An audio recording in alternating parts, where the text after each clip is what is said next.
નમસ્કાર સજ્જનો, સ્વાગત છે આપનું.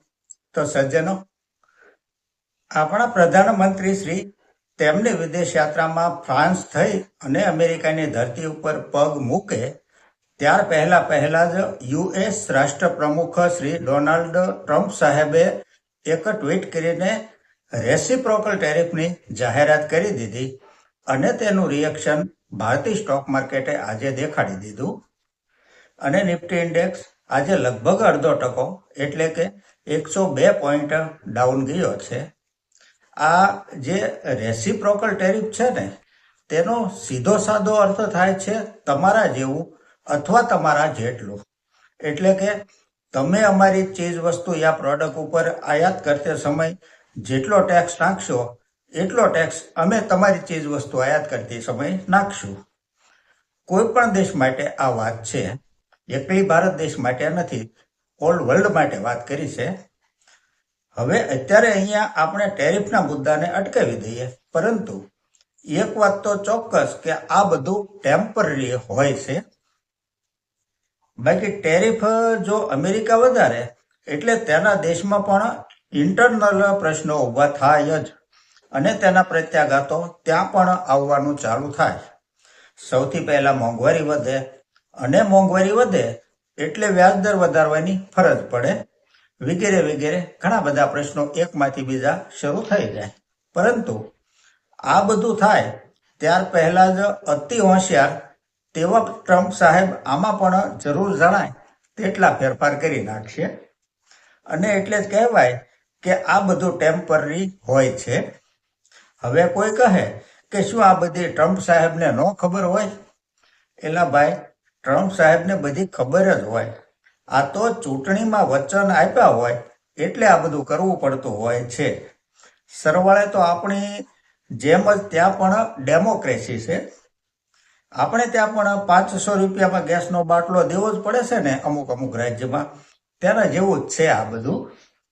સજ્જનો, આજે નિફ્ટી ઇન્ડેક્સ 0.5% ઘટ્યો, પરંતુ કેમિકલ સેક્ટરની એક કંપની દીપક નાઇટ્રાઇટ સ્ટોક આજે 15% ડાઉન ગયો છે.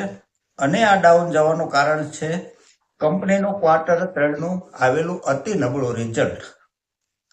કંપનીના સેલ્સમાં તો ઘટાડો થયો જ છે, પરંતુ નેટ પ્રોફિટ ડિસેમ્બર 30 ક્વાર્ટરમાં જે 202 કરોડ હતો તે ત્યાંથી ઘટીને 98 કરોડ થઈ ગયો છે, જે ઘણો મોટો ઘટાડો કહી શકાય નેટ પ્રોફિટમાં. અને આ નબળા આવેલા પરિણામના કારણે સ્ટોક આજે 15% ડાઉન ગયો છે. આગળની કંપની છે DC Infotech and communications limited. આ સ્ટોકમાં આજે 5%ની અપર સર્કિટ લાગી ગઈ હતી અને ગઈકાલે પણ 5%ની અપર સર્કિટ લાગી હતી આ સ્ટોકમાં.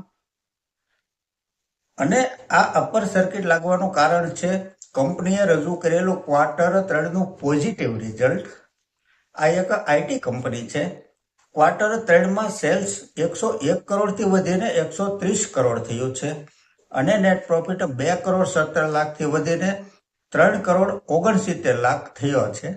આ એક ઘણો સારો પ્રોફિટ જમ્પ કહી શકાય. Year to year net profit જોઈએ તો 2021માં જે નેટ પ્રોફિટ 2 કરોડ હતો તે ત્યાંથી વધીને 4 કરોડ 7 કરોડ 12 કરોડ થઈ અને 15 કરોડ થયો છે. પ્રોફિટનો ગ્રાફ સતત અપ ટ્રેન્ડમાં છે આ કંપનીનો. છેલ્લા 3 વર્ષનો કમ્પાઉન્ડિંગ પ્રોફિટ ગ્રોથ 74% છે. સેલ્સ ગ્રોથ CAGR છેલ્લા 3 વર્ષનો 40% છે અને આ સ્ટોકે છેલ્લા 3 વર્ષમાં 95%ના CAGRથી રોકાણકારોને રિટર્ન આપ્યું છે. આ એક માઇક્રોકેપ કંપની છે.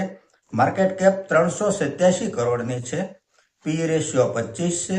ROC 28% છે. ROE 29% છે. શેર હોલ્ડિંગ પેટર્ન જો જોઈએ તો પ્રમોટર હોલ્ડિંગ 57% છે. FII 1.35% છે અને પબ્લિકનું હોલ્ડિંગ 41.62% છે. આ એક પ્રોફિટેબલ કંપની છે. તો સજ્જનો, આ સાથે આજની આ ચર્ચા પૂરી કરીએ છીએ. જો આપને ચર્ચા પસંદ આવી હોય તો લાઈક અને સબસ્ક્રાઇબ કરવા વિનંતી કરું છું. નમસ્કાર.